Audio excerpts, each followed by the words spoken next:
Olá a todos, bem-vindos ao Carnaval 2026 da Acadêmicos de Venda Nova.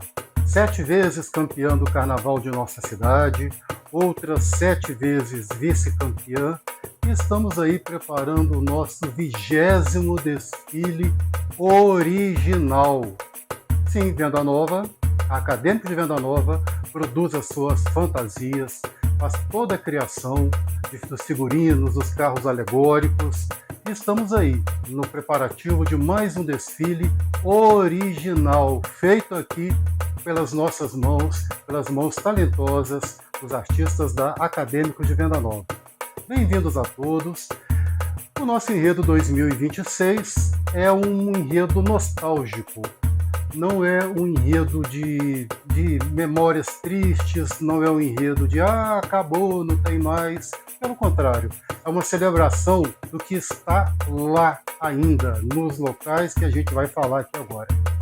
Então, o nosso enredo 2026 é Belo Horizonte, Cidade Oculta. Então, em nosso Belo Horizonte, em Cidade Oculta, a gente relembra fatos, personalidades, lugares, edifícios, histórias, detalhes interessantes que estão na memória, né, que estão ali numa pesquisa de historiador que eu fiz também. Tem muitos causos que a gente escuta né, no dia a dia, e eu percebo assim o quanto que essa informação, que estas histórias sobre Belo Horizonte estão no imaginário do dia a dia de nós belo-horizontinos, principalmente. É uma necessidade de nos reconectarmos com o passado, não é? Um passado que, infelizmente, não está acessível, vamos dizer assim, para todos, não é? Você tem que ir até o museu ou tem que entrar no site específico para descobrir dados, informações e essas histórias que estão no passado. O nosso desfile, então, é um enredo de nostalgia, de exaltação e, principalmente, a grande mensagem do nosso enredo é: vamos levantar aquela camada grossa de asfalto, de concreto e de pedras que foram colocadas na nossa região central, né, na região central de Belo Horizonte. Ela é circundada pela Avenida do Contorno, e todo um projeto foi pensado para ser construído onde era um arraial, chamado Arraial do Curral del Rei. Foi pensado ser construído uma metrópole moderna, uma metrópole que cheirava modernidade, pensando, né, lembrando aqui que poucos anos antes, em 1889, houve a proclamação da República, um corte com o período monarquista, não é, do nosso país. Então, Belo Horizonte, os mineiros já em 1893 já lançam esse projeto de edificar aqui na região do Curral del Rei. Tinha outras regiões na época que poderiam ser usadas também, mas a que vingou foi aqui, na região do Curral del Rei. E aqui, uma comissão construtora dessa nova capital, chefiada inicialmente por Arão Reis, e logo depois ela foi chefiada por Francisco de Paula Bicalho. Eram engenheiros e, a partir do projeto iniciado por Arão Reis, começou-se então o desmonte do que existia aqui em Belo Horizonte. Então vocês imaginam uma vida pacata, uma vida cotidiana, né, rotineira, onde o comércio era feito ali de forma quase que de escambo, troca-se um alimento por um leite, um queijo, e de repente essa sociedade tinha nas suas manifestações a grande devoção, né, à Nossa Senhora da Boa Viagem. Por quê? Porque nos primórdios do Curral del Rei, aqui se instalou um entreposto inicialmente, por volta de 1720, um entreposto onde o gado que partia, né, o gado partia de certo local, ia aquela tropa, aquela caravana, até um determinado local também. Então, nesta viagem, aqui era um dos entrepostos, né, os famosos currais. E então, essa vida cotidiana, essa vida do dia a dia, simples, era a vida que nós tínhamos aqui na nossa Belo Horizonte. E curioso lembrar que, imaginar, né, qual é a vida que essas pessoas tinham, né, no seu cotidiano, as conversas que eles tinham, como que as informações chegavam aqui para essa população, que de repente se viu invadida por uma equipe de engenheiros, de políticos, e essa equipe começou a planejar um desmonte desta cidade, desta sociedade, não é? Então essas pessoas foram basicamente expulsas da região onde elas habitavam, onde hoje é o interior da Avenida do Contorno, e para começar mesmo, né, a construção, passaram a abertura das largas ruas e avenidas da cidade.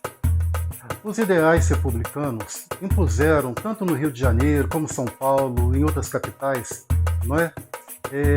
E aqui não foi diferente, impuseram uma política de exclusão da população menos favorecida das áreas centrais das cidades. Aqui em Belo Horizonte, então, essa comissão construtora, a primeira coisa que eles fizeram foi fazer, né, um inventário de tudo que existia na região. Então, a primeira coisa que eles fizeram foi esse levantamento, e a partir daí foram evacuando aos poucos esta região onde seria implantado, né, o projeto Belo Horizonte. Inicialmente o nome era Cidade de Minas, e assim ficou conhecida, e posteriormente ela muda definitivamente para Belo Horizonte.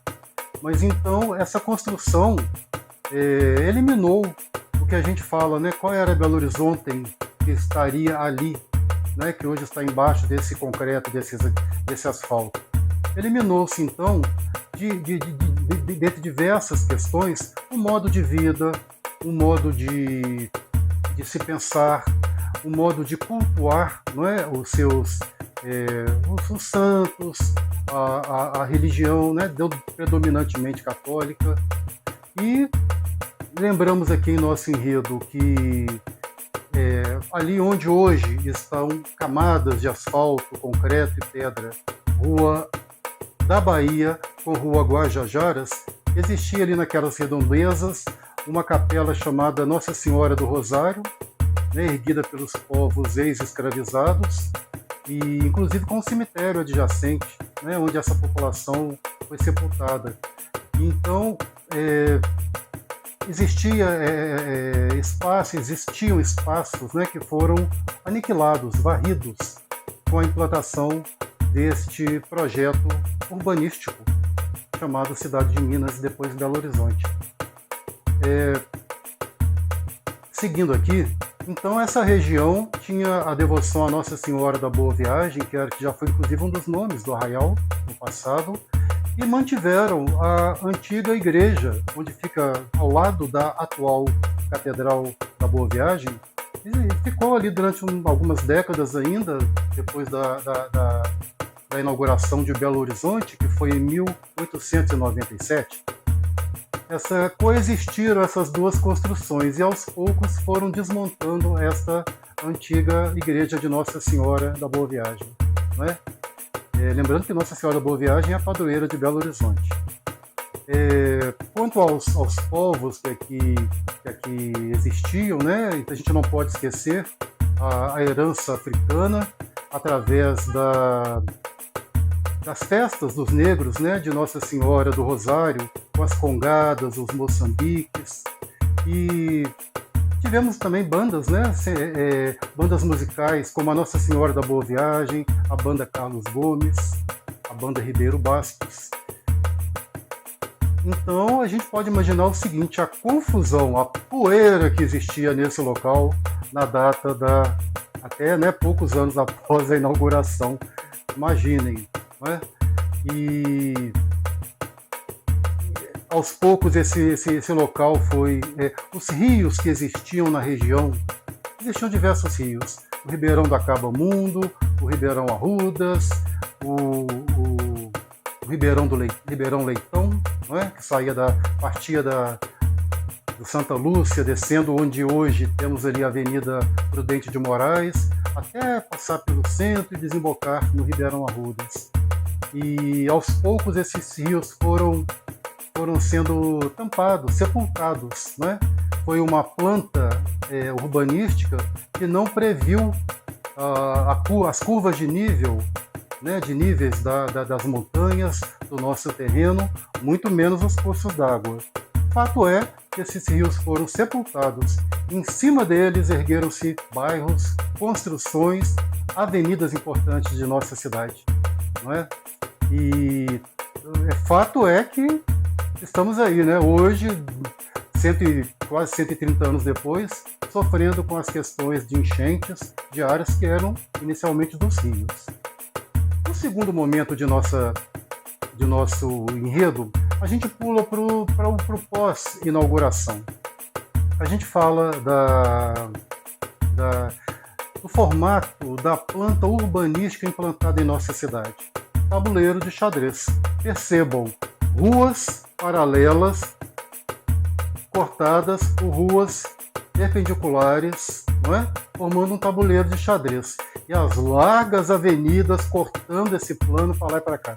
Mas essa base tabuleiro de xadrez tem até um ponto de ironia, né? Imaginou-se inicialmente uma homenagem, mas eu vejo como um ponto de ironia batizar com o nome de ruas de tribos indígenas as ruas paralelas, né? Um estado que houve tanta matança, tanto genocídio das tribos indígenas que aqui ocupavam. E fato é que essas ruas estão com estes nomes até hoje, a maioria, né, mantém o nome original, e intercortadas por estados do Brasil. Se vocês perceberem, é a subida do mapa do Brasil a sequência das ruas. Rio Grande do Sul, Santa Catarina, Paraná, Espírito Santo, São Paulo, Espírito Santo, Rio de Janeiro, Bahia, Sergipe, Alagoas, Pernambuco, Paraíba. Olha que tem uma sequência. Não é uma forma da gente se localizar aqui na nossa cidade. E neste tabuleiro de xadrez, que foi julgado em cima desta vida, desta Belo Horizonte, ali matamos aos poucos, né, modos de vida. Mesmo depois de implantada a cidade, a gente percebe que Belo Horizonte foi uma cidade efervescente culturalmente. Né? Talvez não tivesse tanta variedade, mas sempre tinha uma novidade. Pessoas famosas do mundo inteiro vieram visitar a nova capital. Entre eles, Santos Dumont esteve aqui, né? Poucas décadas depois de efetuar o voo lá que o alçou aos ares, né? Com 14 bis. Então Santos Dumont esteve aqui, plantou inclusive uma palmeira ali no bairro Funcionários, onde ele ficou hospedado. Um fato interessante é a vinda pouco tempo depois, de artistas, de urbanistas, para conhecer essa cidade. Que cidade é essa que foi plantada no meio de um sertão e de repente, né, está aí florescendo? No início, era muito difícil as opções imaginando que a gente não tinha uma população tão grande, de início era muito difícil as questões de cultura, grupos teatrais, o próprio teatro, né? Imagina-se que poderia ter alguns mafuás, que são circos, né? Pequenas trupes, até a edificação do que foi considerado o primeiro prédio montado realmente para um teatro, que é o Sucaçu, Teatro Sucaçu, inaugurado em 1906, ali próximo da Rua da Bahia, com Afonso Pena. E antes teve um galpão que foi adaptado e recebia essas atividades, e cinemas, né? Era uma vida onde o cinema era uma das principais atividades culturais da nossa cidade. E o Cine Glória foi o primeiro cinema que foi montado. Depois veio o Odeon da Rua da Bahia. Sim, teve um Cine Odeon até 1928, na Rua da Bahia, próximo ali da Afonso Pena. Depois o Odeon, abriram outro Odeon, né, que fica no bairro Floresta. E então a gente imagina uma vida efervescente, uma cultura, um vai e vem, né, da população, onde a região onde está hoje ali o cruzamento da Bahia com Afonso Pena era o epicentro da nossa cidade, o epicentro cultural, social, era o ponto final de bondes, né? Existia ali bares e cafés importantes nas mediações, como o Bar do Ponto, o Café Palhares, pouco tempo depois o Café Nice, né? E os bondes ali, desde 1902, já circulavam naquela região. Pouco tempo depois vieram esses comércios que eu citei aqui agora. Sendo que o Bar do Ponto já é também dessa época, frequentado, né, pelos grandes, pela cidade, pelos literatos, pouco tempo depois por Carlos Drummond de Andrade, que viveu cerca de menos de 2 décadas aqui em Belo Horizonte, mas foi uma década de formação, né, da nossa primeira leva de intelectuais que aqui atuaram, junto com Pedro Nava e outros, né, inclusive historiadores. Inclusive, Carlos Drummond de Andrade chegou a falar em 1920, pouco tempo depois de 1920, ele falou que, nossa, a Rua da Bahia já não é mais a mesma em 1920. Imaginemos nós aqui o que tinha antes, né, dessa Belo Horizonte, deste passado glorioso e interessante. A questão do bonde foi muito interessante. Em 1908, pensaram num bonde. Em 1902 começou o serviço de bonde, que ligava algumas regiões da cidade. O restante, gente, era cavalo, burro e carroça, né? Que eram os carros de praça, inclusive, eram os nomes que recebiam. Então vocês imaginam aqui que chegou a ter, inclusive, um bonde chamado Bonde de Luxo, inaugurado entre 1908 e 1911, para políticos, celebridades, era o bonde de luxo, né? Então já existia esse tipo de preferência pelo público que ocuparia, né, aquele bonde. Os demais eram bondes mesmo conhecidos, né, padrões na época, comuns ao Rio de Janeiro, das cidades do Brasil, São Paulo, não é? Então vocês imaginam que com um pequeno salto assim na nossa história, o nosso enredo não é necessário uma linha linear, uma consecução de histórias. Nós agrupamos em capítulos. O primeiro começamos lá no Memórias de um Curral del Rei, depois passamos para os primeiros anos, a inauguração, a construção de Belo Horizonte. O terceiro momento é um momento assim muito agradável, muito alegre, que é boemia, cultura e diversidade. Né? Então a gente imagina uma Belo Horizonte dos anos 30, 40, 50, onde o centro social, os encontros aconteciam nas mediações da Rua Guaicurus com a avenida hoje chamada Santos Dumont. Diversos dancing, diversas casas de dança existiam ali naquela região com seus restaurantes. As orquestras mais famosas da cidade tocavam nessa região e eram pontos de visitação, né? E garotas de programa, rapazes também de programa, travestis, concentravam também naquela região, inclusive como moradia. Moravam próximo ali. A Praça Vargimelo, que fica do outro lado do Rio Arrudas, que é no bairro Lagoinha, também era uma região de muita efervescência cultural, de muitos encontros, muita bebedeira, muita boemia. Os nossos grandes boêmios, não é? Rômulo Paz. Minha vida é esta, subir Bahia, descer floresta. é um habitué desse intercâmbio cultural e social, né, que escreveu diversas músicas, depois, né, mais tarde, com personalidades importantes, como Gervásio Horta. Né? Fato curioso, Orson Welles, em 1942, esteve aqui na nossa cidade. Sim, o grande cineasta.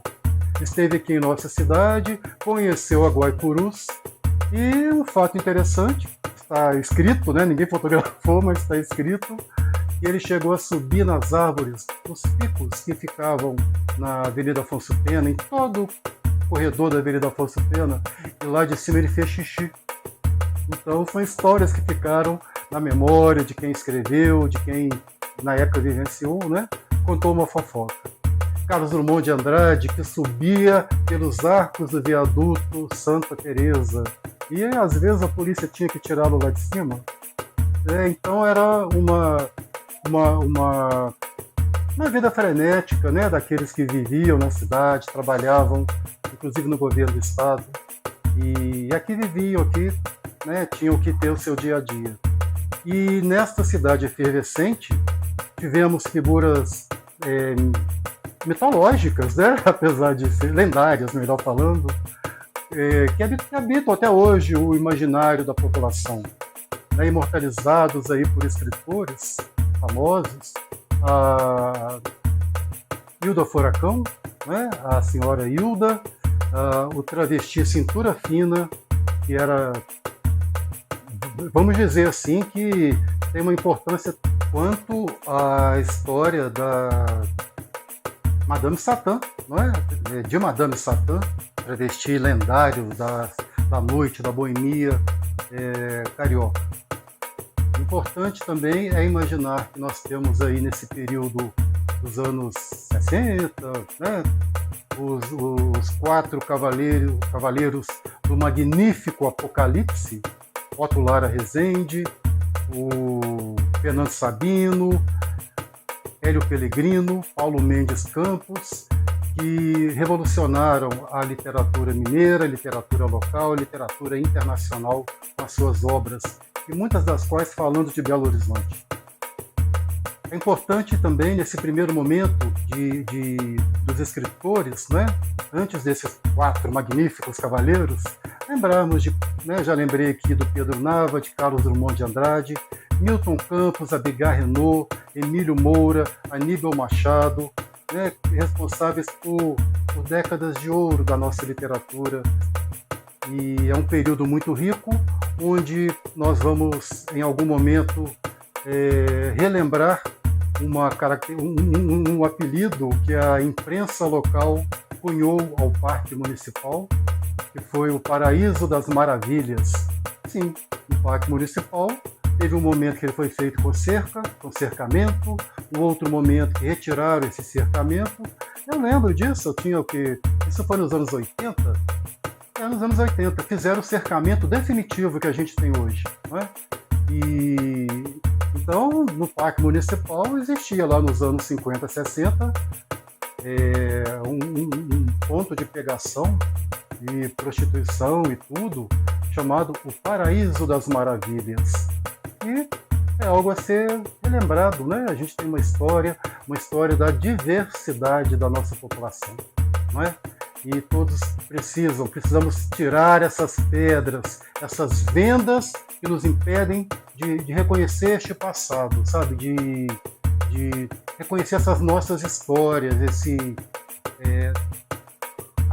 a base, né, da nossa sociedade.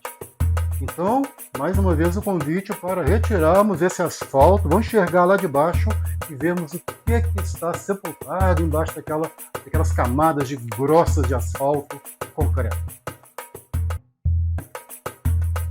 O nosso último setor, nós vamos pular então para o nosso último setor, que a gente... Olha, Acadêmicos de Venda Nova, a gente tem...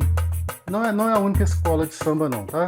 Mas nós estamos numa luta cultural muito forte, que é a preservação de um carnaval feito em Belo Horizonte. Estou dizendo samba enredo feito em Belo Horizonte, ou pelo menos feito para escolas de samba de Belo Horizonte. Fantasias, alegorias, adereços. Afinal de contas, qual é a graça que tem de montar um carnaval e esse carnaval não ser seu, da sua escola de samba? Não é estranho isso? Pois bem, então a gente encerra relembrando, tirando essas vendas de quem não quer enxergar, sabe? Que carnaval glorioso é esse que nós já tivemos? Já tivemos um carnaval glorioso que, sim, nas primeiras décadas, até os anos 80, né, tem essas escritas de que, na época, poderia ser o segundo ou terceiro carnaval de escola de samba do Brasil. Sim, gente, do Brasil.